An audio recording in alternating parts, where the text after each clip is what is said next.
আসসালামু আলাইকুম। অন্য ধর্মে যারা আছো তাদেরকে জানাচ্ছি আন্তরিক অভিনন্দন ও শুভেচ্ছা। আজকে আমরা কুড়িগ্রাম কালেক্টরেট স্কুল অ্যান্ড কলেজের অর্ধবার্ষিক পরীক্ষা নবম শ্রেণীর গণিত এমসিকিউ সমাধান করব ইনশাল্লাহ। তো চলো দেরি না করে শুরু করা যাক। তো এখানে প্রথম প্রশ্ন ছিল যে নিচের কোনটি মূলদ সংখ্যা। তো আমরা জানি যেসব সংখ্যাকে পি বাই কিউ আকারে প্রকাশ করা যায় তাদেরকে মূলদ সংখ্যা বলে, যেখানে পি কিউ হলো পূর্ণ সংখ্যা এবং কিউ এর মান নট ইকুয়াল 0। ক্যালকুলেটরের সাহায্যে আমরা খুব সহজেই এই ধরনের এমসিকিউ সমাধান করতে পারবো। তো চলো দেখে নেওয়া যাক। তো প্রথমে আছে 3/√3। তো আমরা দিব 3/√3। এরপর সমান দেওয়ার পরে আমরা যে মানটা পাবো, এখানে এই যে √3 আসছে, সাধারণ সায়েন্টিফিক ক্যালকুলেটরে এরকম দশমিক মান আসবে। তো শিফট চাপার পরে এখানে এবি বাই সি একটা বাটন আছে, তো শিফট এবি বাই সি।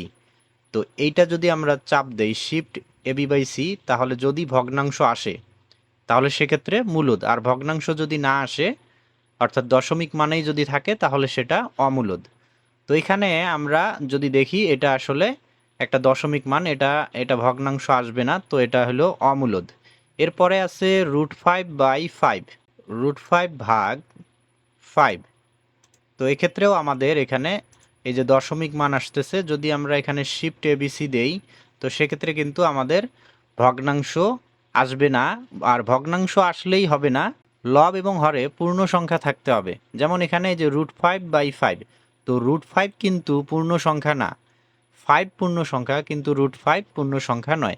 তো এরকম ভগ্নাংশ আসতে হবে পি বাই কিউ, অর্থাৎ লব বাই হর, এবং লব হর দুইটাই কি হইতে হবে পূর্ণ সংখ্যা। আর পূর্ণ সংখ্যা কি আমরা জানি যে 1 2 3 4 0 -1 -2 এগুলো থাকতে পারে, দশমিক বা ভগ্নাংশ এরকম থাকতে পারবে না পূর্ণ সংখ্যায়। তো খ নাম্বার অপশনটিও অমূলদ সংখ্যা। এরপরে যদি আমরা গ নাম্বার অপশন দেখি, √7 তারপরে ভাগ 3 সমান দিলে এখানেও আমরা দেখতে পাচ্ছি যেটা √7/3, অর্থাৎ লব এবং হরে পূর্ণ সংখ্যা আসেনি। Shift AB by C button চাপ দেওয়ার পর যদি আমাদের এটা চেঞ্জ হয়ে ভগ্নাংশ আসে তাহলে সেক্ষেত্রে আমরা বুঝবো যে এটা মূলদ সংখ্যা। তাহলে আমরা বুঝলাম যে এটা অমূলদ সংখ্যা, অর্থাৎ এখানে ভগ্নাংশ আসলেও লব এবং হরে পূর্ণ সংখ্যা আসেনি, √7 পূর্ণ সংখ্যা নয়। যদি 7/3 আসতো তাহলে সেটা মূলদ হইতো, কারণ 7 এবং 3 দুইটাই পূর্ণ সংখ্যা। এরপর লাস্ট অপশন যদি আমরা দেখি, √9 তারপর স্পেস দিলাম, তারপর ভাগ 4, এরপর সমান দিলে যে এখানে দেখো যে 3/4। তাহলে এখানে লব এবং হর দুইটাই পূর্ণ সংখ্যা, 3 পূর্ণ সংখ্যা, 4ও পূর্ণ সংখ্যা। তাহলে পি বাই কিউ আকার চলে আসছে। আর সাধারণ সায়েন্টিফিক ক্যালকুলেটরে এরকম দশমিক মান দিবে। তো সেক্ষেত্রে আমরা কি করব, shift AB by C, shift এই ক্যালক বাটনের নিচে যে বাটনটা আছে এই বাটনটা চাপ দিতে হবে, তাহলেই আমাদের ভগ্নাংশ আসবে। তো সাধারণ সায়েন্টিফিক ক্যালকুলেটরে এই 3/4কে আমাদের দেখাবে হলো এরকম 3, তারপরে এরকম একটা চিহ্ন দিবে, তারপরে 4। তো সাধারণ সায়েন্টিফিক ক্যালকুলেটরে এই চিহ্নটাকে বাই হিসেবে প্রকাশ করা হয়। তো অ্যান্সার হবে ঘ, এই √9/4 এটা হলো মূলদ সংখ্যা, আর বাকি যে তিনটা আছে এগুলো হলো অমূলদ সংখ্যা। এরপর 2 নম্বর প্রশ্ন, এখানে বলা হয়েছে যে এবিসি বাস্তব সংখ্যা এ লেস দেন বি হলে, এটা একটা বহুপদী প্রশ্ন। তো এখানে প্রথম যে তথ্যটা দেওয়া আছে, এসি লেস দেন বিসি যখন C greater than 0। C greater than 0 মানে 0-র বড়, অর্থাৎ ধনাত্মক সংখ্যাকে বোঝানো হয়েছে এখানে। আর আমরা জানি যে যদি ধনাত্মক সংখ্যা দ্বারা গুণ করা হয় উভয় পক্ষে, এই অসমতার চিহ্ন তখন পরিবর্তন হয় না। তাহলে এ কে যদি আমরা সি দ্বারা গুণ করি তাহলে হবে এসি, বি কে গুণ করলে হবে বিসি। তো এই যে লেস দেন আছে, লেস দেনেই হবে যদি গ্রেটার দেন 0 অর্থাৎ ধনাত্মক সংখ্যা দ্বারা গুণ করা হয়, তাহলে অসমতার চিহ্ন পরিবর্তন হয় না। আর যদি আমরা ঋণাত্মক সংখ্যা দ্বারা গুণ করি তাহলে সেক্ষেত্রে অসমতার চিহ্ন উল্টে যাবে, অর্থাৎ সির মান যদি লেস দেন 0, 0-র ছোট হয় তাহলে সেক্ষেত্রে এখানে যে লেস দেন ছিল এটা কি হয়ে যাবে, গ্রেটার দেন হয়ে যাবে, অর্থাৎ অসমতার চিহ্নটা উল্টে যাবে। তো আমরা যদি এখানে লক্ষ্য করি 2 নম্বর অপশনটা এখানে দেওয়া আছে, এসি গ্রেটার দেন বিসি যখন সি লেস দেন 0। এই যে সি লেস দেন 0 মানে ঋণাত্মক সংখ্যা দ্বারা গুণ করা হয়েছে, সেক্ষেত্রে কিন্তু অবশ্যই চিহ্ন পরিবর্তন হবে। এখানে প্রশ্নে দেওয়া ছিল লেস দেন, এটা কিন্তু গ্রেটার দেন হয়ে গেছে। তাহলে আমাদের এখানে 2 নম্বর তথ্যটিও সঠিক। এরপরে 3 নম্বরে এখানে দেওয়া আছে a plus C less than B plus C যখন সি গ্রেটার দেন 0। তো 3 নম্বর যে তথ্য সেটা হলো a plus C less than B plus C যখন সি গ্রেটার দেন 0। অর্থাৎ কোনো ধনাত্মক সংখ্যা যদি আমরা উভয় পাশে যোগ করি তাহলে সেক্ষেত্রে অসমতার চিহ্ন পরিবর্তন হয় না। 3 নম্বর যে তথ্যটা রয়েছে এই তথ্যটিও সঠিক। তাহলে সঠিক উত্তর হবে আমাদের ঘ 1, 2 ও 3। 3 নম্বর প্রশ্নে বলা হয়েছে নিচের কোনটি ফাঁকা সেট। তো আমরা জানি যে ফাঁকা সেটের কোনো উপাদান থাকে না, অর্থাৎ উপাদান সংখ্যা 0। তাহলে সেক্ষেত্রে এখানে আমরা প্রথম অপশন যদি দেখি যে x belongs to capital N such that x মৌলিক সংখ্যা 23 less than x less than 29। x belongs to capital N অর্থাৎ ক্যাপিটাল এন দ্বারা আমরা বুঝি যে ন্যাচারাল নাম্বার, স্বাভাবিক সংখ্যা 1, 2, 3, 4 এভাবে চলতেই থাকে। তো এদের মধ্যে আবার মৌলিক সংখ্যা হবে, সেটা বলছে 23-এর বড় আর 29-এর ছোট। তো মৌলিক সংখ্যা হইতে হবে 23-এর বড় 29-এর ছোট। তো 23-এর বড় যে সংখ্যাগুলো রয়েছে সেটা হলো 24, 25, 26, 27, 28 আর যেহেতু 29-এর ছোট, তো এই 5টা সংখ্যাকে বোঝাচ্ছে। তো আমাদের এই 5টার মধ্যে আবার বলছে যে মৌলিক সংখ্যা যেন হয়। তো 24 জোড় সংখ্যা 2 দ্বারা বিভাজ্য, 26 জোড় সংখ্যা, 28 জোড় সংখ্যা, তাহলে এগুলো মৌলিক সংখ্যা নয়। এরপর এখানে থাকতেছে 25 আর 27। 25কে 5 দ্বারা ভাগ করা যায়, 5 5-এ 25, আর 27কে ভাগ করা যায় 3 নং 27। তো আমরা জানি যে মৌলিক সংখ্যা হলো এক অপেক্ষা বড় যেসব সংখ্যাকে এক এবং ওই সংখ্যা ব্যতীত অন্য কোনো সংখ্যা দ্বারা ভাগ করা যায় না। তো এগুলোকে ভাগ করা যাচ্ছে। তার মানে এখান থেকে আমরা বুঝলাম যে 23 এবং 29-এর মাঝে আমাদের কোনো মৌলিক সংখ্যা নেই। 23 মৌলিক সংখ্যা, এর পরের মৌলিক সংখ্যা হলো 29। তো এই তথ্য অনুযায়ী আমাদের এখানে প্রথম যে অপশনটা রয়েছে এটা সঠিক, অর্থাৎ এই সেটের কোনো উপাদান নেই। এখানে 23 থেকে 29-এর মধ্যে কোনো মৌলিক সংখ্যা নেই, তাহলে এটা হলো ফাঁকা সেট নির্দেশ করে। এরপরে 4 নম্বর প্রশ্নে বলা হয়েছে কোনো সেটের শক্তি সেটের উপাদান সংখ্যা 512 হলে ওই সেটের উপাদান সংখ্যা কত। তো আমরা জানি যে শক্তি সেটের উপাদান সংখ্যা বের করার সূত্র হলো 2 টু দি পাওয়ার n। তো এখানে আমাদের শক্তি সেটের উপাদান কত দেওয়া, 512। তো আমরা এখন দেখব যে 2 পাওয়ার কত দিলে 512 হয়। এই ধরনের প্রশ্ন খুব সহজেই আমরা সমাধান করতে পারবো। কিভাবে? তো আমরা এটার সূত্র কি জানি, যে সূত্র হলো 2 টু দি পাওয়ার n। তো আমরা দেখব যে 2 পাওয়ার কোন সংখ্যাটা দিলে 512 আসে। অপশনগুলো জাস্ট আমরা ট্রাই করব। তো এই যে 2 পাওয়ার যদি 0 দেই, প্রথম অপশন আছে 0, 0 দিলে 2 পাওয়ার 0 মানে কি 1। তারপর 2 পাওয়ার 8, 2 পাওয়ার 8 দিলে 256, তাহলে এটা হবে না। 2 পাওয়ার 9 দিলে দেখো যে 512 আসতেছে, অর্থাৎ ওই সেটের উপাদান হলো 9টা। তাহলে কোনো সেটের উপাদান যদি হয় 9টা তাহলে n এর মান হবে 9। তাহলে সেক্ষেত্রে শক্তি সেটের উপাদান সংখ্যা বা উপসেটের উপাদান সংখ্যা হলো 2 টু দি পাওয়ার n। তাহলে 2 টু দি পাওয়ার n এর মান হলো 9। তাহলে 2 টু দি পাওয়ার 9 মানে কত, 512। তাহলে শক্তি সেটের উপাদান সেক্ষেত্রে হবে 512টি। তাহলে এটার সঠিক উত্তর হবে গ। আশা করি তোমরা বুঝতে পারছো। এরপর 5 নম্বর প্রশ্নে এখানে বলা হয়েছে যে x মাইনাস 3/x ইকুয়াল 2 হলে 5/x² - 2x + 2 এর মান কত। তো দেওয়া আছে x মাইনাস 3/x ইকুয়াল হলো 2। তো এখান থেকে যদি আমরা লসাগু করি তাহলে x, তো x দ্বারা x কে গুণ করলে কি হবে x², তারপরে -3 ইকুয়াল কি 2। এরপর x² - 3 ইকুয়াল, এই যে এক্সটা এখানে ভাগ আছে ওই দিক গেলে গুণ হবে অর্থাৎ 2x। এরপর যদি x² এই যে প্লাস 2xটা বাম দিক নিয়ে আসি তাহলে -2x, আর -3 যদি ডান দিক নিয়ে যাই তাহলে হবে +3। তো এখানে লক্ষ্য করো এই যে x² - 2x আর এই রাশিটা, যে রাশিটার মান বের করতে বলছে সেখানেও কিন্তু x² - 2x রয়েছে। তো এখন যদি আমরা এখানে মান বসিয়ে দেই যে 5/x² - 2x, এইটার মান হলো কত পাইলাম 3। তাহলে 3, তার সাথে এখানে কত আছে +2, তাহলে 3 + 2, তাহলে 5 কত আসতেছে 5 ইকুয়াল কত হবে 1। তাহলে সঠিক উত্তর হবে আমাদের 1, অর্থাৎ 5-এর সঠিক উত্তর ক।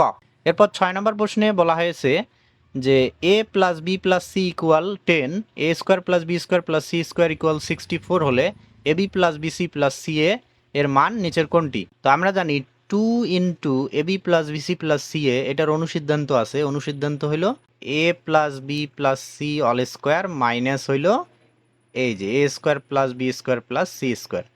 এটা হলো 2 into A B plus BC plus C A, এইটার অনুসিদ্ধান্ত। তো এটার মান কত দেওয়া? 10, তাহলে তার স্কোয়ার মাইনাস এটার মান কত? 64। তো 10 স্কোয়ার মাইনাস 64, এটা যদি করি তাহলে আমরা পাবো 36।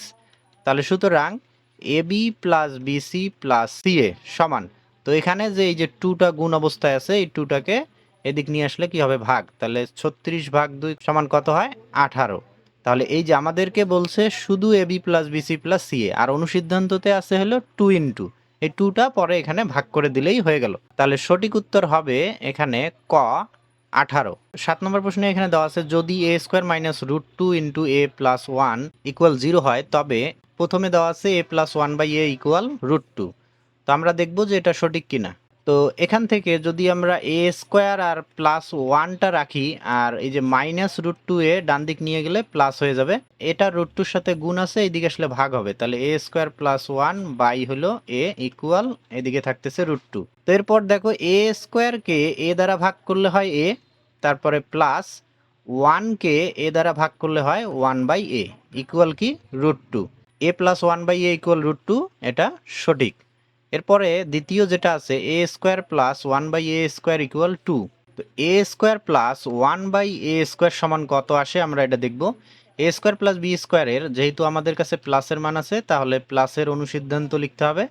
অনুসিদ্ধান্ত হলো A plus B all square minus 2 A B. এখানে এ হলো এ আর বি হলো 1 বাই এ, তাহলে এ আর এ কাটা গেল।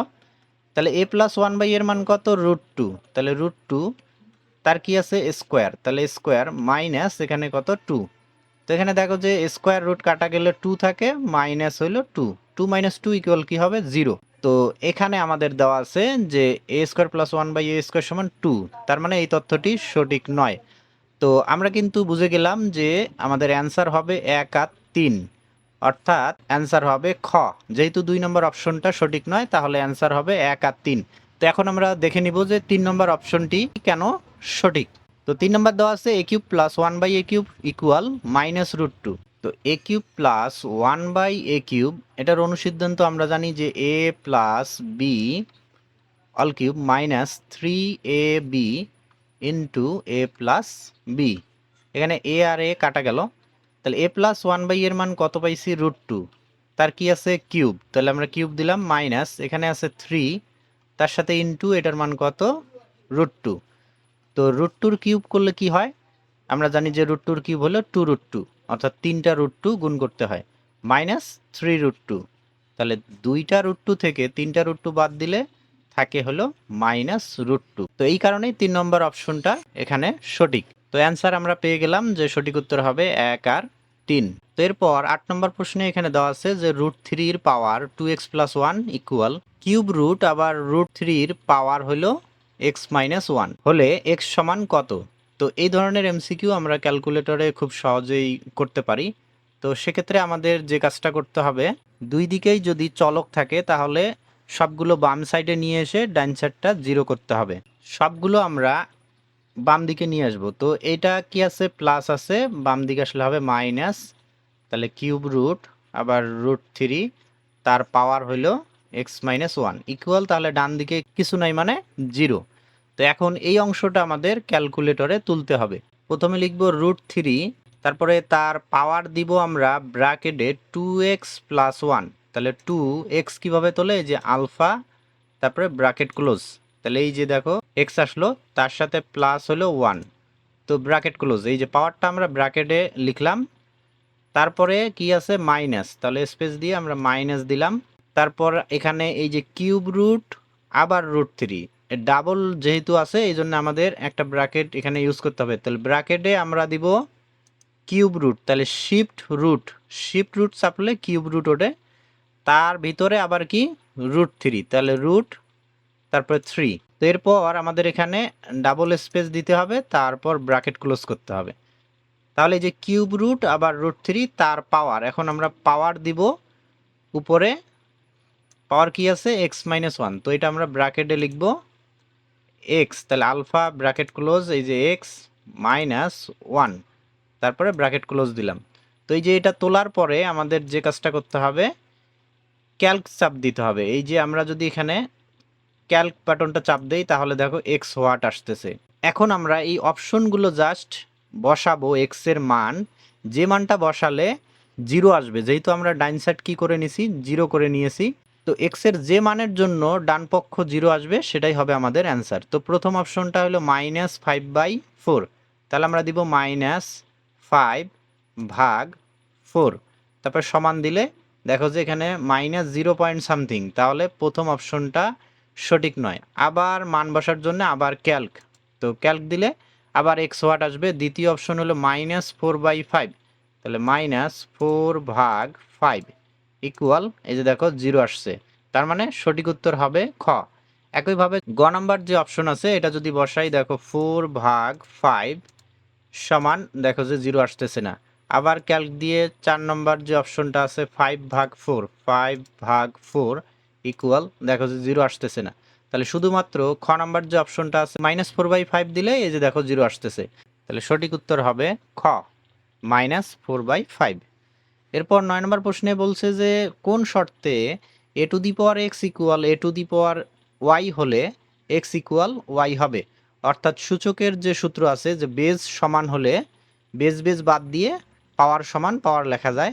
তো এই ক্ষেত্রে শর্ত হলো যে এর মানটা অবশ্যই 0-র বড় হইতে হবে এবং সেটা 1 হওয়া যাবে না। অর্থাৎ সঠিক উত্তর হবে ঘ, a 0 এবং কি a not = 1। তো আমরা যদি একটু দেখি 80 পেজে ক নাম্বার দেওয়া আছে a>0 a not = 1 শর্তে a⁴x সমান a⁴y হলে x সমান y। আর দ্বিতীয় আর একটা দেওয়া আছে যে পাওয়ার সমান পাওয়ার হলে বেজ সমান বেজ, সেক্ষেত্রে a>0 b>0 এবং x not = 0। তো এখানে দুইটা শর্ত দেওয়া আছে। তো সূত্রগুলোর পাশে দেখবা যে এরকম শর্ত দেওয়া থাকে, শর্তগুলো অবশ্যই মনে রাখবে, তাহলে এমসিকিউ এর ক্ষেত্রে কাজে লাগবে। 9 এর অ্যান্সার আমরা পাচ্ছি ঘ, a>0 a not = 1। 10 নম্বর প্রশ্নে এখানে বলা হয়েছে যে ত্রিভুজ PQR এর কোন কিউ ও কোন আর এর সমদ্বিখণ্ডক দ্বয় ও বিন্দুতে মিলিত হয়েছে, কোন পি 50 ডিগ্রি হলে কোন কিউ ও আর কত। তো এখানে বলা হয়েছে যে PQR একটা ত্রিভুজ যার পি কোণটা হলো 50 ডিগ্রি, আর কিউ কোণের সমদ্বিখণ্ডক এবং আর কোণের সমদ্বিখণ্ডক ও বিন্দুতে মিলিত হয়েছে। এখন কিউ ও আর এই কোণটার মান কত। তো 90 ডিগ্রি প্লাস হাফ কোণ পি, তাহলে 90 degree plus half into P কোণের মান হলো 50 ডিগ্রি, তাহলে 50 ডিগ্রির অর্ধেক মানে কি 25 ডিগ্রি, তাহলে 90 আর 25 যদি আমরা যোগ করি তাহলেই মান পেয়ে যাব। তাহলে 90 প্লাস 25 ইকুয়াল কত, কিউ ও আর এই কোণটার মান আমরা পেয়ে গেলাম 115 ডিগ্রি। তাহলে সঠিক উত্তর হবে গ, 115 ডিগ্রি। এরপরে 11 নম্বর প্রশ্নে বলা হয়েছে যে ইউক্লিডের স্বীকার্য, এখানে 3টে স্বীকার্য দেওয়া আছে, এদের মধ্যে কোনটা সঠিক আমাদের সেটা দেখতে হবে। বলা হয়েছে যে রেখার প্রান্তবিন্দু আছে, তো প্রথম যে তথ্যটা এটা ভুল, কারণ আমরা জানি যে রেখার কোনো প্রান্তবিন্দু নেই, অর্থাৎ দুই দিকে তীর চিহ্ন থাকে। তো রেখার শুরু এবং শেষ নেই, রেখাংশের দুইটা প্রান্তবিন্দু থাকে, শুরু আছে শেষও আছে।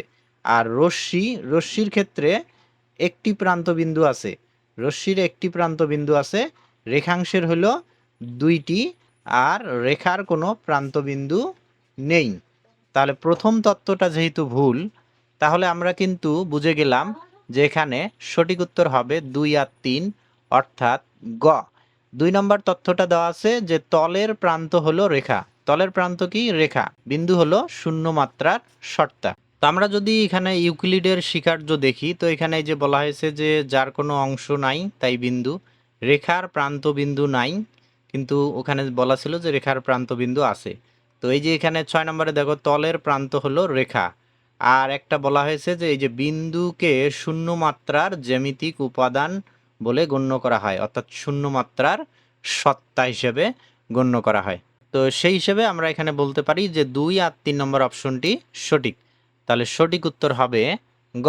তো এরপর এখানে আমাদের একটা চিত্র দেওয়া আছে, বলছে যে এখান থেকে 12 আর 13 নং প্রশ্নের সমাধান করতে হবে। তো এখানে বলছে যে এবি সমান্তরাল ইসি এবং এসিডি কোণ 130 ডিগ্রি, এ সি ডি এই সম্পূর্ণ কোণটা হলো 130, আর বলছে যে কোণ ইসিডি 70 ডিগ্রি, ইসিডি অর্থাৎ শুধু এইটুকু হলো 70 ডিগ্রি। তাহলে পুরা এই কোণটা যদি 130 হয়, এই কোণটা যদি 70 হয়, তাহলে এই দিকের কোণটা কত? 70, আর এটা তাহলে হবে 60। তাহলে 60 আর 70 মিলে হয় 130, সম্পূর্ণ কোণটা হলো 130। তাহলে এই কোণটা যদি 70 ডিগ্রি হয়, তাহলে এই কোণটা কত হবে? 60 ডিগ্রি, কারণ এই দুইটা মিলে পুরো কোণটা হলো 130 ডিগ্রি। আর এখানে এবি এবং সিই যেহেতু সমান্তরাল আর তার ছেদক হলো এসি, তাহলে সেক্ষেত্রে এই কোণটা আর এই কোণটা কি কোণ হবে? একান্তর কোণ। দুইটা সমান্তরাল রেখার ছেদক দ্বারা এই যে উৎপন্ন যে বিপরীত পার্শ্বে দুইটা কোণ, এই কোণ দুইটা হলো একান্তর কোণ, পরস্পর সমান হয়। তাহলে এই কোণটা যদি 60 ডিগ্রি হয়, তাহলে এই কোণটা নিঃসন্দেহে কত হবে? 60 ডিগ্রি, কারণ এই দুইটা কোণ কি কোণ? একান্তর কোণ। আবার এই কোণটা যদি 70 হয়, তাহলে এই কোণটা অবশ্যই কত হবে? 70, কারণ এই দুইটা কোণ হলো অনুরূপ কোণ। তো 12 নম্বর প্রশ্নে এখানে বলা হয়েছে যে কোণ বিএসি সমান কত? বিএসি অর্থাৎ এই যে এই কোণটা চাওয়া হয়েছে, যে কোণটার মান আমরা এখানে পাইলাম কত? 60 ডিগ্রি। তাহলে সঠিক উত্তর হবে গ, 60 ডিগ্রি। এরপরে 13 নম্বর প্রশ্নে বলছে এসিই প্লাস এবিসি সমান কত ডিগ্রি? এসিই অর্থাৎ এই কোণটার কথা বলা হয়েছে, এই কোণটা হলো কত? 60 ডিগ্রি।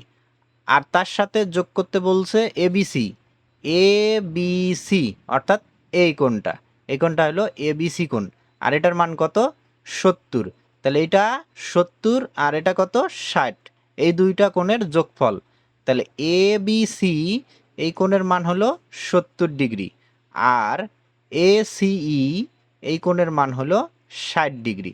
আর এই দুইটা যোগ করতে বলছে, তাহলে 60 আর 70 যোগ করলে হয় 130। তাহলে সঠিক উত্তর হবে খ, 130 ডিগ্রি। এরপর 14 নম্বর প্রশ্নে এখানে বলা হয়েছে যে সমকোণী ত্রিভুজের সূক্ষ্ম কোণদ্বয়ের পার্থক্য 10 ডিগ্রি হলে উক্ত কোণদ্বয়ের বৃহত্তম কোণের মান কত? তো আমরা জানি যে সমকোণী ত্রিভুজের একটা কোণ হলো 90 ডিগ্রি থাকে, আর বাকি যে দুইটা সূক্ষ্ম কোণ রয়েছে এই দুইটার যোগফল হলো কত? 90 ডিগ্রি। আর এই কোণটা একাই হলো 90 ডিগ্রি, 90 90 কত হলো? 180। তিন কোণের সমষ্টি কত হয়? 180 ডিগ্রি। তো একটা কোণ যদি আমরা ধরি এক্স, আর একটা আমরা ধরলাম এক্স প্লাস 10, কারণ দুইটা কোণের মধ্যে পার্থক্য হলো 10 ডিগ্রির। তাহলে একটা এক্স হলে আর একটা হবে এক্স প্লাস 10, অথবা এক্স মাইনাস 10 ধরতে পারো। তো এখন এই দুইটা কোণের যোগফল আমরা কত লিখতে পারি? একটা এক্স আর একটা হলো এক্স প্লাস 10 সমান কত? 90 ডিগ্রি, কারণ এই সূক্ষ্ম কোণ দুইটার সমষ্টি কত? 90 ডিগ্রি। এই দুইটা কোণ পরস্পর পূরক কোণ। এখানে এক্স আর এক্স যোগ করলে হয় 2x, আর এই প্লাস 10 যে ডিগ্রি আছে, এই প্লাস 10 ওই দিক গেলে হবে মাইনাস 10, অর্থাৎ 90 থেকে 10 বাদ দিলে কত হবে? 80 ডিগ্রি। তাহলে এক্স ইকুয়াল আমরা কত পাবো? এই 2টা গুণ আছে ওই দিক গেলে ভাগ হবে, 80 ডিগ্রিকে 2 দ্বারা ভাগ করলে কত পাবো? 40 ডিগ্রি। তাহলে এক্স এখানে এই দুইটা কোণের মধ্যে ছোট কোণটা হলো এক্স, আর বড় কোণটা কত? X plus 10। তো আমাদের বলছে বৃহত্তম কোণ, অর্থাৎ এক্স প্লাস 10 এর মান বের করতে হবে। এক্স এর মান 40, তার সাথে যদি 10 যোগ করি তাহলে কত হয়? 50। অর্থাৎ এই দুইটা কোণের মধ্যে একটা হলো 40 ডিগ্রি আর একটা হলো 50 ডিগ্রি। তাহলে এই দুইটার যোগফল কত হলো? 90। তো এই যে এখানে আমাদের সঠিক উত্তর হবে খ, 50 ডিগ্রি, যেহেতু বলছে বৃহত্তম কোণটির মান কত। যদি ক্ষুদ্রতম বলতো তাহলে অ্যান্সার হইতো ক, 40। তো আশা করি তোমরা বুঝতে পারছো, খুবই সহজ এবং সুন্দর প্রশ্ন হয়েছে। তো আমরা পরের প্রশ্নটা একটু দেখে নেব। যে 15 নম্বর প্রশ্নে বলা হয়েছে স্থূলকোণী ত্রিভুজের স্থূলকোণ ছাড়া বাকি কোণ দুটি কত হলে ত্রিভুজ অঙ্কন সম্ভব? তো আমরা জানি যে যে কোনো স্থূলকোণী ত্রিভুজের একটা কোণ অবশ্যই 90 ডিগ্রির অপেক্ষা বড় হবে, আর বাকি দুইটার যোগফল অবশ্যই কি হবে? 90 ডিগ্রির কম হবে। এই দুইটার যোগফল 90 ডিগ্রির চেয়ে কি হবে? ছোট হবে। তো অপশনগুলো যদি আমরা দেখি, ক নাম্বার অপশনে আছে একটা 30, একটা হলো 50। তাহলে 30 আর 50 যোগ করলে কত হয়? 80 হয়। তো এই যে 80 ডিগ্রি কি 90 ডিগ্রির কম, তাহলে শর্ত অনুযায়ী আসলে সঠিক উত্তর হবে ক। 30 ডিগ্রি আর 50 ডিগ্রি যদি হয় তাহলে স্থূল কোণটা কিন্তু হবে 100 ডিগ্রি। এই যে 3 কোণ মিলে কত হবে 180। তাহলে একটা কোণ হলো স্থূল কোণ। স্থূল কোণ কাকে বলে? 90 ডিগ্রির বড় 180 ডিগ্রির ছোট। স্থূল কোণ হলো 90 ডিগ্রি অপেক্ষা বড় হবে আর 180 ডিগ্রি অর্থাৎ 180 ডিগ্রির চেয়ে ছোট হবে। এই ধরনের কোণকে বলা হয় স্থূল কোণ। আর সূক্ষ্ম কোণ হলো 0 ডিগ্রির বড় 90 ডিগ্রির ছোট, এগুলো হলো সূক্ষ্ম কোণ। 90 ডিগ্রি হলে সমকোণ আর 180 ডিগ্রি হলে কি হবে সেটা সরল কোণ। আর যদি 180 ডিগ্রির বড় হয় 360 ডিগ্রির ছোট হয় তাহলে সেই ধরনের কোণগুলোকে বলা হয় প্রবৃদ্ধ কোণ। তাহলে প্রবৃদ্ধ কোণ কি? 180 ডিগ্রির বড় 360 ডিগ্রির ছোট। তো আশা করি তোমরা বুঝতে পারছো। স্থূল কোণের ক্ষেত্রে স্থূল কোণ যেটা হবে সেটা বাদ দিয়ে বাকি যে দুইটা কোণ, এই দুইটা কোণের যোগফল অবশ্যই 90 ডিগ্রির ছোট হইতে হবে। তো 16 নম্বর প্রশ্নে বলা হয়েছে নিচের কোন বাহুগুলো দ্বারা সমকোণী ত্রিভুজ আঁকা যায়। তো আমরা জানি যে সমকোণী ত্রিভুজের ক্ষেত্রে পিথাগোরাসের উপপাদ্য সমর্থন করতে হয়, অতিভুজ স্কয়ার সমান লম্ব স্কয়ার যোগ ভূমি স্কয়ার। এটা যদি মানে তাহলে সেক্ষেত্রে আমাদের এখানে সমকোণী ত্রিভুজ অঙ্কন সম্ভব। তো অতিভুজ আমরা জানি বড়টা হয় অতিভুজ। তো এই যে এখানে ক নম্বর অপশন যদি দেখি 23, 7, 24, তাহলে বড় কোনটা? 24। তাহলে এটাকে আমাদের অতিভুজ ধরতে হবে আর বাকি দুইটা একটা লম্ব একটা ভূমি। তাহলে আমরা দেখব যে 24 স্কোয়ারের মান যা হবে, এই 23 স্কোয়ার যোগ 7 স্কোয়ারের মান যদি তাই হয় তাহলে এই বাহুগুলো দ্বারা সমকোণী ত্রিভুজ আঁকা সম্ভব। তো ক্যালকুলেটরে আমরা একটু দেখে নেব। তো 24 স্কোয়ার হলো 576। এখন যদি দেই 23 স্কোয়ার যোগ 7 স্কোয়ার তাহলে দেখো 578। তাহলে এই দুইটা কিন্তু সমান হয়নি। তাহলে এই ক নাম্বার যে মানগুলো আছে এগুলো দ্বারা সমকোণী ত্রিভুজ আঁকা সম্ভব নয়। এরপরে খ নাম্বার যদি দেখি এখানে 2, 3, 4, তাহলে বড় কোনটা? 4। তাহলে এটা হলো আমরা অতিভুজ চিন্তা করলাম। তাহলে 4 স্কোয়ার সমান হইতে হবে কি 2 স্কোয়ার যোগ 3 স্কোয়ার। তাহলে ক্যালকুলেটরে আমরা একটু দেখে নেই। 4 স্কোয়ার তো 16 আমরা জানি, তাহলে 2 স্কোয়ার যোগ 3 স্কোয়ার কত হয়? এখানে হয় 13। তাহলে দেখো এই দুইটাও কিন্তু সমান হয়নি। তাহলে এই বাহুগুলো দ্বারাও সমকোণী ত্রিভুজ আঁকা সম্ভব নয়। এরপরে আছে 24, 7, 25। তাহলে এখানে বড় কোনটা? 25। তাহলে 25কে আমরা অতিভুজ চিন্তা করলাম। তাহলে 25 স্কোয়ার সমান কি হবে? 24 স্কোয়ার যোগ 7 স্কোয়ার। তো 25 স্কোয়ার কত হয়? 25 স্কোয়ার হলো 625। তারপর এখানে এখন আমরা দেখব 24 স্কোয়ার যোগ 7 স্কোয়ার কত হয়। তাহলে 24 স্কোয়ার যোগ হলো 7 স্কোয়ার। তাহলে দেখো এই যে 625। তো যেহেতু এটা সমান আসছে তার মানে এই তিনটা বাহু দ্বারা সমকোণী ত্রিভুজ আঁকা সম্ভব। 24, 7 আর হলো 25। ঘ নম্বর যেটা আছে এটা দ্বারা অঙ্কন করা সম্ভব হবে না। অর্থাৎ এখানে যদি আমরা দেখি বড় বাহুটা হলো 6, তাহলে 6 স্কোয়ার সমান কি হইতে হবে? 4 স্কোয়ার যোগ 5 স্কোয়ার। তো 6 স্কোয়ার তো 36, ছোট দুইটা যদি দেখি 4 স্কোয়ার যোগ 5 স্কোয়ার তাহলে কিন্তু 36 আসতেছে না, 41। তাহলে এই দুইটা কিন্তু সমান হচ্ছে না। তো আশা করি তোমরা বুঝতে পারছো এবং এই ধরনের যে কোনো এমসিকিউ খুব সহজেই এইভাবে সমাধান করতে পারবে। তো পরের প্রশ্ন যদি আমরা দেখি, এখানে দেওয়া আছে একটা বৃত্ত। বৃত্তে এখানে বলা হয়েছে যে ওপি হলো 3, তাহলে লম্বটুকুর মান হলো 3 আর এমএন হলো 8 সেন্টিমিটার। আর আমরা জানি যে কেন্দ্র থেকে কোনো জ্যায়ের উপর যদি লম্ব আঁকা হয় তাহলে সেক্ষেত্রে ওই জ্যাটা সমদ্বিখণ্ডিত হয়। তাহলে এমএন পি বিন্দুতে সমান দুই ভাগে বিভক্ত হয়েছে। তো এমএন যদি 8 হয় তাহলে এদিকে এমপি এটা হবে 4, পিএন এটাও হবে 4, অর্থাৎ এদিকে 4 এদিকে 4। তাহলে এখানে যে আমরা ছোট্ট একটা সমকোণী ত্রিভুজ পাচ্ছি পিওএন, তার লম্ব দেখো 3 আর ভূমি হলো 4। তাহলে ওএনটা কি? অতিভুজ। আর এখানে বলছে ওএন এর মান কত, অর্থাৎ অতিভুজ কত। তাহলে এখানে সমকোণী ত্রিভুজের ক্ষেত্রে আমরা পাইলাম যে লম্ব হলো 3, ভূমি হলো 4 আর অতিভুজ নাই। আর অতিভুজের সূত্র আমরা জানি √ লম্ব স্কয়ার যোগ ভূমি স্কয়ার। তো 3 স্কয়ার যোগ 4 স্কয়ার সমান হলো 25 আর 25-এর যদি আমরা রুট করি তাহলে 5 পাবো। তাহলে অতিভুজ হবে 5, অর্থাৎ সঠিক উত্তর হবে গ। 18 নম্বর প্রশ্নে এখানে বলছে দুইটি পূরক কোণের অনুপাত 3:7 হলেই হবে। এখানে লিখছে হরে। তো বড় কোণটি কত? তো আমরা জানি যে দুইটা পূরক কোণের যোগফল হইল 90 ডিগ্রি। এখানে অনুপাত দেওয়া 3:7। তো আমরা যদি এর সাথে একটা চলক গুণিতক হিসেবে ধরে নেই, একটা কোণ ধরলাম 3x আর একটা ধরলাম 7x, আর এই দুইটা কোণের যোগফল কত হবে? এই দুইটা কোণের যোগফল হবে 90 ডিগ্রি। দুইটা কোণের যোগফল 90 ডিগ্রি হলে কোণদ্বয় পরস্পর পূরক কোণ। আর যদি দুইটা কোণের যোগফল 180 ডিগ্রি হয়, দুইটা কোণের যোগফল 180 ডিগ্রি হলে কোণদ্বয় পরস্পর সম্পূরক কোণ। যেহেতু এখানে পূরক কোণ বলছে, তাহলে অবশ্যই 90 ডিগ্রি হবে। তাহলে 3x আর 7x যোগ করলে কত হয়? 10x ইকুয়াল কত? 90 ডিগ্রি। তাহলে x ইকুয়াল কত? এই 10 দ্বারা যদি ভাগ করি তাহলে 9×10=90, অর্থাৎ x এর মান হলো 9 ডিগ্রি। আর আমাদের বলছে যেহেতু বড় কোণটা, বড় বলতে এখানে কোনটা? এই যে 7, এটা। আর এখানে আমরা কোনটা ধরছি? 7x, আর x এর মান কত পাইলাম? 9। তাহলে 7-এর সাথে গুণ হবে 9, 7 নং কত? 63 ডিগ্রি। তাহলে এই বড় কোণটা হলো 63 ডিগ্রি। আর ছোট কোণটা যদি চাইতো, তাহলে এই 3-এর সাথে x এর মান কত? 9। তাহলে 3-এর সাথে 9 গুণ করলে 3 নং 27, অর্থাৎ এই ছোট কোণটা হলো 27 ডিগ্রি। একটা 27 ডিগ্রি আর একটা হলো 63 ডিগ্রি। এই দুইটা যোগ করে দেখো, দুইটার যোগফল কিন্তু 90 ডিগ্রি। তো এখানে জাস্ট পূরক না বলে যদি সম্পূরক বলতো, তাহলে কিন্তু 3x + 7x = 180 ডিগ্রি লিখতে হইতো। সম্পূরক বললে 180 ডিগ্রি হবে দুইটার যোগফল, আর পূরক বললে 90 ডিগ্রি হবে। এরপর যদি আমরা 19 নম্বর প্রশ্ন দেখি, এখানে বলছে যে কোসেক থিটা ইকুয়াল √5/2 হলে 2 tan থিটা এর মান কত? তো এগুলো আমরা ক্যালকুলেটরে খুব সহজেই করতে পারবো। তো সেক্ষেত্রে আমাদের যে কাজটা করতে হবে, যেহেতু ক্যালকুলেটরে কোসেক বাটন নেই, তাহলে আমাদের চাপতে হবে শিফট সাইন, কোসেকের বিপরীত বাটন। কোসেকের বিপরীত কি? সাইন। তাহলে শিফট সাইন, যেহেতু বিপরীত বাটন আমরা এখানে চাপছি, তাহলে মানটাও বিপরীত তুলতে হবে। অর্থাৎ এখানে কোসেকের মান দেওয়া আছে √5/2, আর আমাদের এখানে তুলতে হবে 2/√5। 2/√5, যেহেতু বিপরীত বাটন আমরা চেপেছি, তাহলে বিপরীত মান তুলতে হবে। তাহলে শিফট সাইন, তাহলে বিপরীত মানটা তুললাম।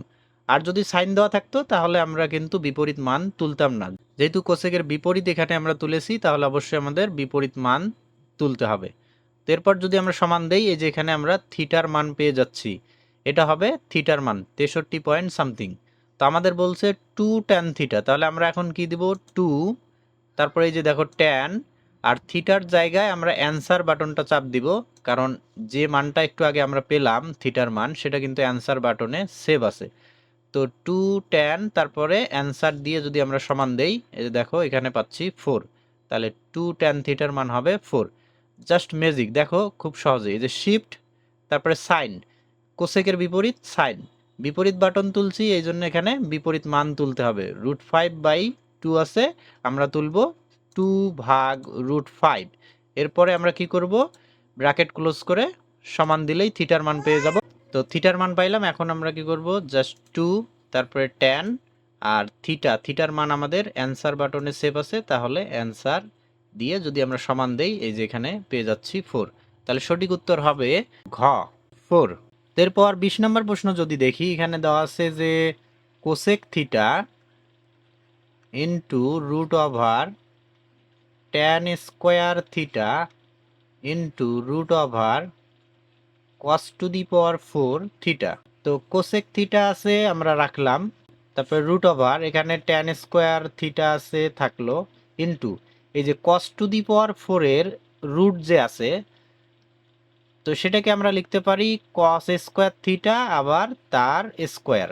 আর এখানে কি আছে? রুট। তাহলে স্কোয়ার রুট কি হবে? কাটা যাবে। কাটা গেলে কি থাকবে? একটা cos স্কোয়ার থাকবে। তাহলে এখানে আমরা পাচ্ছি cos স্কোয়ার থিটা। তাহলে পাওয়ার 4 মানে ডাবল স্কোয়ার, একটা স্কোয়ার দ্বারা একটা রুট কাটা গেল, আর একটা স্কোয়ার এখানে থেকে গেল। তো এখন দেখো যে এখানে থাকতেছে কোসেক থিটা ইন্টু এই যে ট্যানের স্কোয়ার রুট কাটা গেলে এখানে হবে ট্যান থিটা, আর কসের স্কোয়ার রুট কাটা গেলে হবে কস থিটা। তো এই যে এখানে কোসেককে লেখা যায় 1/sin থিটা, ট্যানকে লেখা যায় sin/cos থিটা, আর তার সাথে ইন্টু হলো cos থিটা। তো এই যে cos আর cos কাটা যায়, এখানে sin আর sin কাটা যায়। কাটা যাওয়ার পর কি থাকতেছে? 1। তাহলে এটার অ্যান্সার হবে খ, 1।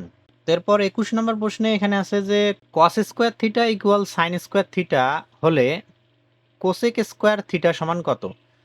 তো দুই দিক থেকে যদি আমরা স্কোয়ার বাদ দেই তাহলে এখানে আমরা কিন্তু পাচ্ছি যে cos theta equal sine theta. আর আমরা জানি যে কস এবং সাইনের 45 ডিগ্রির মান হলো সমান, তাহলে থিটার মান এখানে আমরা বুঝলাম যে 45 ডিগ্রি। কস 45 ডিগ্রির মান হলো 1/√2, আবার সাইন 45 ডিগ্রির মানও হলো 1/√2। তাহলে থিটার মান কত পাইলাম? 45 ডিগ্রি। আর আমাদের বলছে cosec square theta, cosec square theta, তাহলে থিটার মান কত পেলাম? 45 ডিগ্রি। আর কোসেক 45 ডিগ্রির মান হলো সাইন 45-এর বিপরীত মান। এই যে সাইন 45-এর মান যেহেতু 1/√2, তার বিপরীত মান হবে √2। আর যেহেতু স্কোয়ার আছে তাহলে √2-র কি হবে? স্কোয়ার। কোসেক 45 ডিগ্রির মান √2, আর তার স্কোয়ার আছে, আমরা স্কোয়ার দিলাম, স্কোয়ার রুট কাটা গেলে কি হয়? 2। তাহলে কোসেক স্কোয়ার থিটার মান আমরা পাবো 2। সঠিক উত্তর হবে ঘ। এরপর 22 নম্বর প্রশ্নে যদি দেখি, এখানে দেওয়া আছে যে sine square A plus sine to the power 4a equal 1 হলে প্রথমে এখানে দেওয়া আছে cos to the power 4 plus cos square সমান 3। তো এটা আমরা দেখব যে আসলে আসে কিনা। তো এখান থেকে আমরা লিখতে পারি যে sine to the power 4a equal, এই সাইন স্কোয়ারটা ওই দিক গেলে কি হবে? মাইনাস হবে, তাহলে 1 মাইনাস সাইন স্কোয়ার এ। আর 1 মাইনাস সাইন স্কোয়ার মানে কি? Cos square. তাহলে sine to the power 4a সমান আমরা পাচ্ছি কস স্কোয়ার। আর আমাদের এখানে প্রশ্ন যেটা দেওয়া আছে সেটা হলো cos to the power 4a plus cos square সমান কত? 3। তো আমরা যদি একটু লক্ষ্য করি যে এখানে কস টু দি পাওয়ার 4কে আমরা লিখতে পারি কস স্কোয়ার তার অল স্কোয়ার, অর্থাৎ ডাবল স্কোয়ার করে নিতে পারি। আর এখানে কস স্কোয়ারের মান আমরা কত পাইলাম? Sign to the power 4। তাহলে এখানে আমরা লিখতে পারি sign to the power 4a। তো এখানে কস স্কোয়ার, এই যে কস স্কোয়ার, কস স্কোয়ারের সূত্র আমরা জানি 1 মাইনাস সাইন স্কোয়ার। তার কি আছে এখানে? এই যে বাইরে অল স্কোয়ার, তার সাথে হলো প্লাস এখানে sine to the power 4a। তো এখানে দেখো যে a minus B all square হলো, তো সূত্র আমরা লিখতে পারি a স্কোয়ার মাইনাস 2a হলো 1 ইন্টু বি হলো sine square plus B square, B হলো সাইন স্কোয়ার এ, তার কি হবে? All square. এরপর প্লাস তার সাথে কি থাকতেছে? Sine to the power 4a। তো এখানে আমরা পাচ্ছি 1 minus 2 sine square A plus এখানে সাইন স্কোয়ারের যদি স্কোয়ার করি তাহলে হবে sine to the power 4a, তার সাথে প্লাস হলো sign to the power 4a। অর্থাৎ এখানে আমাদের আসতেছে 1 minus 2 sine square A plus এখানে sine to the power 4 sine to the power 4 যোগ করলে হয় 2 sign to the power 4a। তো এই যে আমাদের সর্বশেষ এটা আসতেছে। তো এখানে আমাদের দেওয়া ছিল যে এই cos to the power 4 plus cos square এটার মান সমান কত আসবে? 3। তো আমরা দেখলাম যে এটা ইকুয়াল 3 আসতেছে না, তার মানে প্রথম তথ্যটি সঠিক নয়। যেহেতু প্রথম তথ্যটি সঠিক নয় তাহলে কিন্তু আমরা অ্যান্সার পেয়ে গেছি। সঠিক উত্তর হবে 2 আর 3, অর্থাৎ গ। সঠিক উত্তর হবে গ, 2 ও 3। তো 2 নম্বরটা কেন সঠিক আমরা একটু দেখে নেই।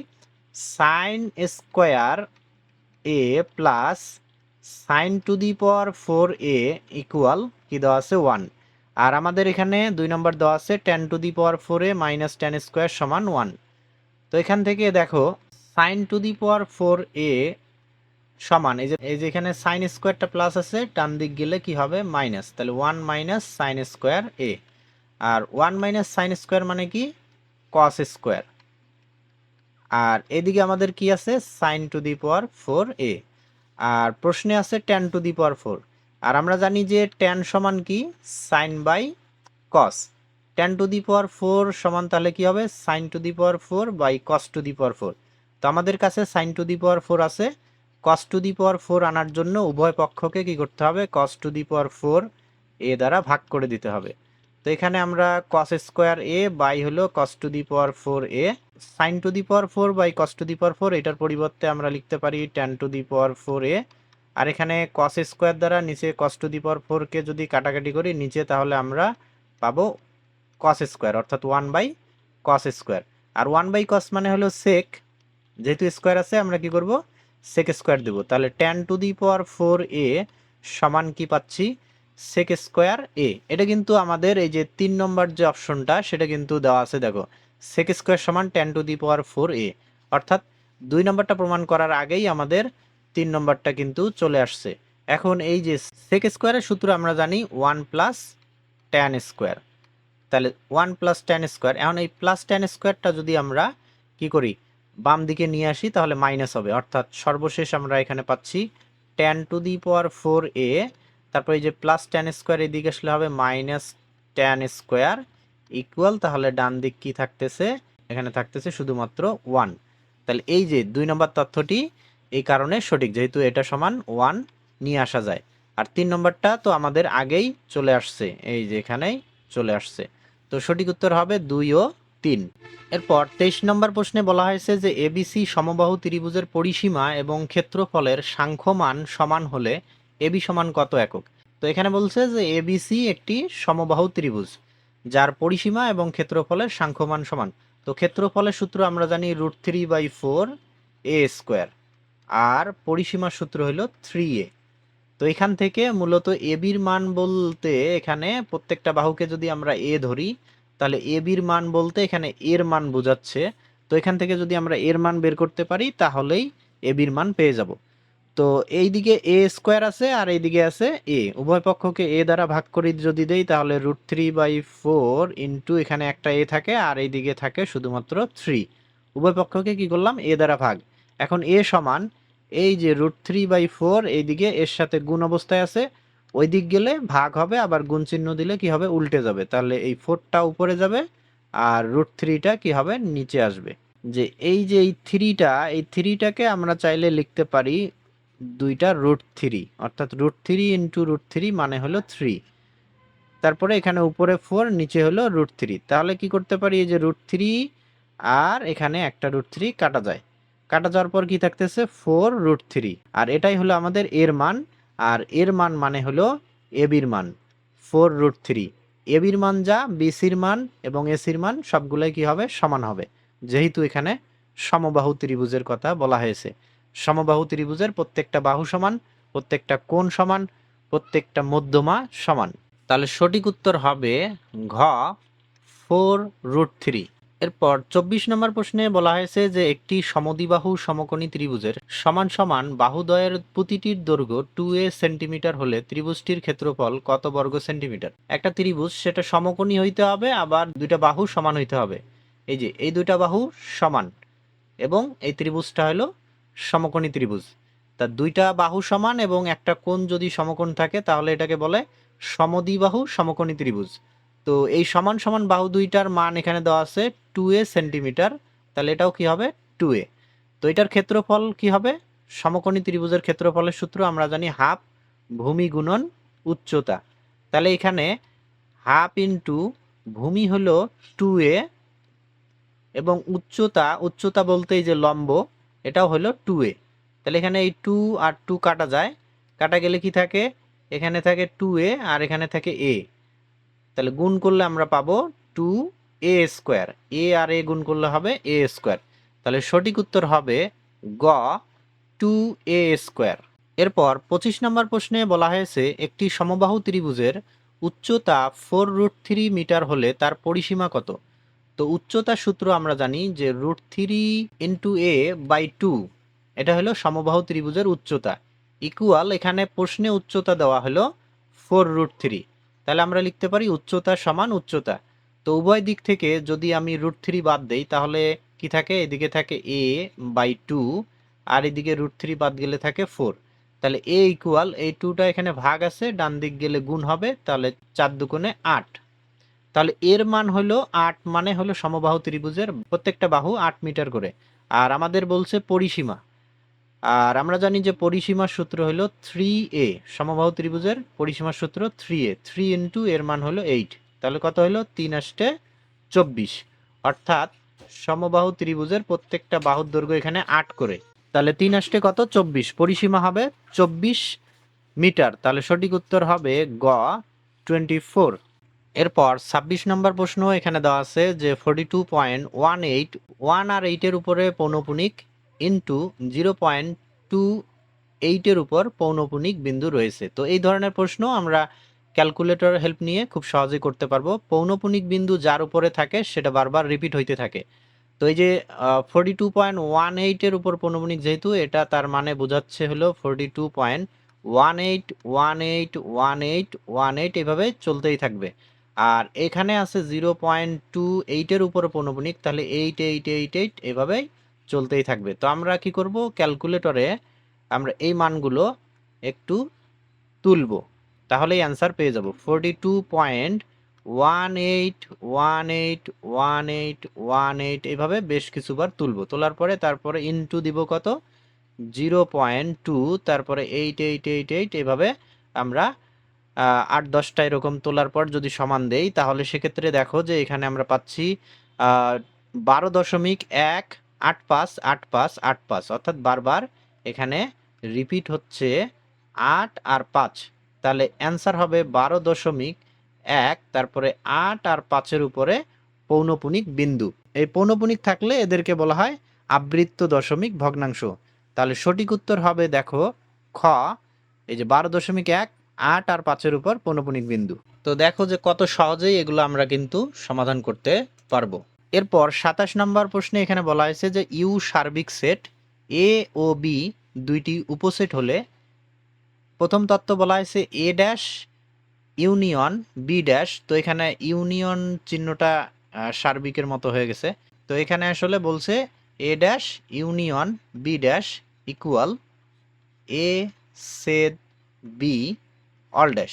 ডি মর্গানের সূত্র অনুসারে এই প্রথম তত্ত্বটা সঠিক। ডি মর্গানের সূত্রে আলাদা আলাদা যখন ড্যাশ থাকে তার সংযোগ থাকলে ভিতরে কি হয়, ছেদ হয়। এই যে এই চিহ্নটা উল্টে যায়। তো ভিতরে যদি ছেদ থাকে তাহলে বাইরে সংযোগ হয়, বাইরে সংযোগ থাকলে ভিতরে ছেদ হয়। আর এখানে আলাদা আলাদা ড্যাশ থাকলে এদিকে কি হয়, অল ড্যাশ। এই যে পুরাটার উপরে ড্যাশ আছে। আর ডি মর্গানের আরেকটা সূত্র হলো যে এ ড্যাশ ছেদ বি ড্যাশ ইকুয়াল, এই যে এখানে যদি তোমার ছেদ থাকে তাহলে ব্র্যাকেটের ভিতরে সেটা উল্টে যাবে। তাহলে এখানে কি হবে, এ ইউনিয়ন বি তার অল ড্যাশ। এই যে এইদিকে আলাদা আলাদা ড্যাশ আর এখানে কি অল ড্যাশ। তাহলে ব্র্যাকেটের ভিতরে আমাদের যে চিহ্নটা থাকবে ব্র্যাকেটের বাইরে তার বিপরীত চিহ্নটা হবে। তো এই দুইটা হলো ডি মর্গানের সূত্র। ডি মর্গানের সূত্র অনুযায়ী প্রথম তত্ত্বটি সঠিক।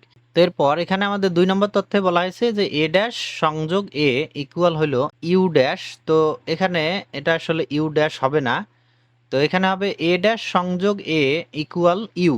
ভেন চিত্র যদি দেখি, এই যে আয়তক্ষেত্রটা ইউ, আর এখানে যদি আমরা দেখি এটা যদি হয় এ ড্যাশ বলতে তাহলে এর গোলটা, এই গোল বৃত্তটা বাদ দিয়ে বাকি যে অংশটুকু এটাকে বোঝায় হলো এ ড্যাশ।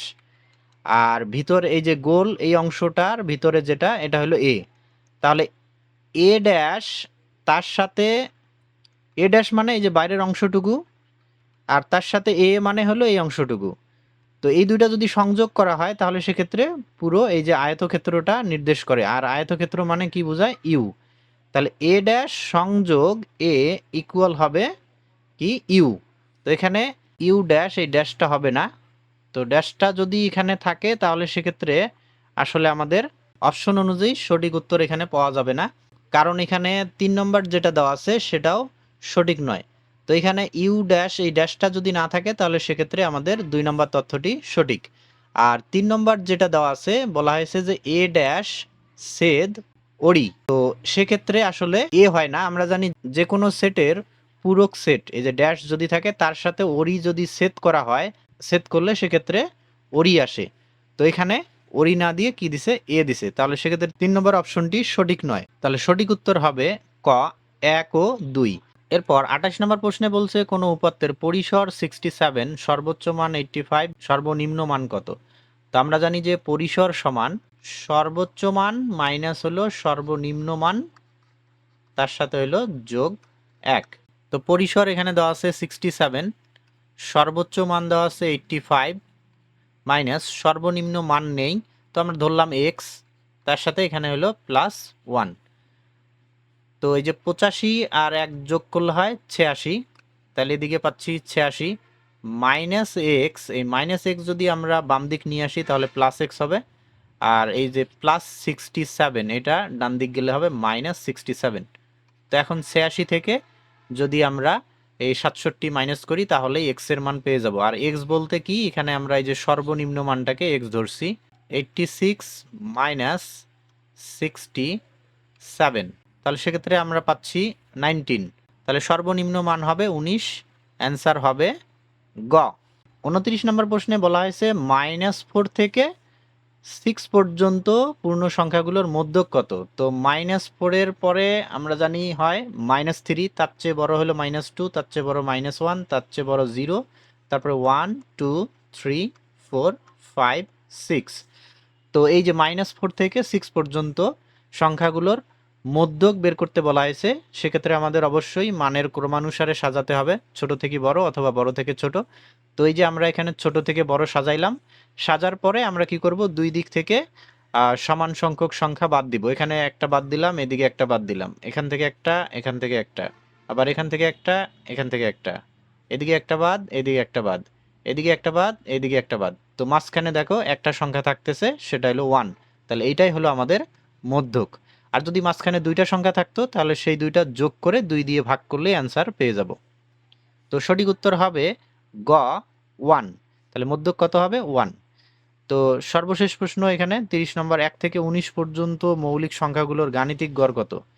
1 থেকে 19 পর্যন্ত যে মৌলিক সংখ্যাগুলো রয়েছে সেটা হলো 2 3 5 7 11 13 17 আর হলো 19। তো এই যে 8টা মৌলিক সংখ্যা রয়েছে এগুলোর গাণিতিক গড়। গাণিতিক গড় কি, এই রাশিগুলোর যোগফল ভাগ রাশিগুলোর সংখ্যা। তাহলে এগুলো সব যোগ করতে হবে এবং এখানে কয়টা সংখ্যা রয়েছে তত দ্বারা ভাগ করতে হবে। তো এখানে হলো 8টা সংখ্যা, তাহলে 8 দ্বারা ভাগ। 2 যোগ 3 যোগ 5 যোগ 7 যোগ 11 যোগ 13 যোগ 17 যোগ 19। তো যোগ করলে আমরা পাচ্ছি 77। এটাকে ভাগ দিতে হবে 8 দ্বারা। তো 8 দ্বারা যদি ভাগ দেই সেক্ষেত্রে আমরা অ্যান্সার পাচ্ছি 9.625। তাহলে 9.625। তো যদি আমরা এটাকে 2 ঘর লিখি তাহলে 3 নম্বর ডিজিটটা যদি আমরা বাদ দেই, 3 নম্বর ডিজিটটা যদি 5 থেকে 9 এর মধ্যে হয় তাহলে পূর্বের ডিজিটের সাথে 1 যোগ করতে হয়, আর 0 থেকে 4 এর মধ্যে হলে যোগ করতে হয় না। তো যেহেতু আমরা এখানে দেখতেছি যে অপশনে দশমিকের মানগুলো 2 ঘর পর্যন্ত দেওয়া আছে, তাহলে যেহেতু আমরা 2 ঘর লিখবো তাহলে 3 নম্বর ডিজিটটা আমাদের দেখতে হবে 5 থেকে 9 এর মধ্যে আছে কিনা। যেহেতু এটা 5 আছে তাহলে পূর্বের ডিজিটের সাথে 1 যোগ হবে, অর্থাৎ এই 2 এর সাথে 1 যোগ করলে 3 হবে, 9.63। তো এটাকে বলে আসন্ন মান, অ্যাপ্রক্সিমেট ভ্যালু। তো তাহলে 1 থেকে 19 পর্যন্ত মৌলিক সংখ্যাগুলোর গাণিতিক গড় হবে 9.63। তো এই যে অ্যান্সার হবে ঘ। তো এই যে দশমিকের পর আমরা কত ঘর পর্যন্ত, নির্দিষ্ট ঘর পর্যন্ত যদি নিতে চাই তাহলে সেক্ষেত্রে ক্যালকুলেটরে আমরা এটা করতে পারি। সাধারণ সায়েন্টিফিক ক্যালকুলেটরে যদি মুড বাটনটা চাপতে থাকো সেক্ষেত্রে দেখবা যে ফিক্স, FIX, এই ফিক্স এই অপশনটা আসবে। এটার নিচে যত থাকবে তত দিবা। প্রথমে ফিক্সের নিচে 1 আছে, 1 দিবা, তারপর দেখবা যে 0 থেকে 9 এরকম আসবে। তো এটার অর্থ হলো দশমিকের পর তুমি কত ঘর চাও, যদি 2 ঘর চাও তাহলে 2 দিবা, দেখবা যে এখানে 2 ঘর করে দিয়েছে। তো এখানে আমাদের যেটা করতে হবে, ফিক্স অপশনটা আনার জন্য শিফট মুড। তাহলে দেখো এই যে 6 নম্বরে এখানে রয়েছে ফিক্স। তো এখন যদি 6 দেই তাহলে দেখো এই যে 0 থেকে 9 পর্যন্ত। তো যেহেতু আমরা দশমিকের পর 2 ঘর চাচ্ছি তাহলে এখানে 2 দিব। তো এখন যদি আমরা দেখি এই যে এই ভগ্নাংশ থেকে দশমিক হলো এই যে SD বাটনটা এখানে চাপ দিতে হয়। তো এই যে দেখো 9.63, ওই যে 1 কিন্তু যোগ করে দিয়েছে এখানে। তাহলে এটার সঠিক উত্তর হবে ঘ, 9.63। তো আশা করি তোমরা বুঝতে পারছো। কুড়িগ্রাম কালেক্টরেট স্কুল অ্যান্ড কলেজের সাধারণ গণিতের বহু নির্বাচনী প্রশ্ন আমরা সমাধান করলাম। প্রশ্নটি খুব সুন্দর হয়েছে। তো যারা আমার অনলাইন বা অফলাইনে ক্লাস করো তারা অবশ্যই এগুলো পারবে, কারণ এগুলো শিখিয়েছি। তো আমার নিয়মিত ক্লাস করতে ইউটিউবে কুড়িগ্রাম ম্যাথ স্কুল লিখে সার্চ দিলেই তোমরা চ্যানেলটি পেয়ে যাবে। তো আজকের ক্লাস এই পর্যন্ত, দেখা হবে আগামী ক্লাসে ইনশাল্লাহ। আল্লাহ হাফেজ।